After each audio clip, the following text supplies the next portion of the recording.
Giorno 137, no dipendenze. Una delle cose più belle quando smettiamo con le dipendenze, tutte le sostanze che magari eravamo infognati, è quella di, oltre a recuperare noi stessi, recuperare anche le persone che c'erano accanto durante quel periodo, ma noi le abbiamo allontanate. Abbiamo allontanate perché eravamo fuori cervello, le abbiamo allontanate perché non volevamo aiuto, non riconoscevamo un problema dentro noi, quindi abbiamo fatto di tutto per allontanarle. Ma quando queste persone durante il percorso le recuperiamo è una delle cose più belle.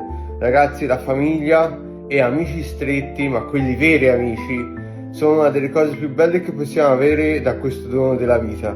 Quindi non allontanate quelli che vogliono aiutarvi, non allontanate quelli che cercano in qualsiasi modo di farvi capire che state sbagliando. Cercate di riconoscere il problema e farvi aiutare veramente, perché l'unica soluzione per uscire da questo mondo è riconoscere il problema e iniziare un percorso, che sia da solo o con qualcuno. Dai! Vai!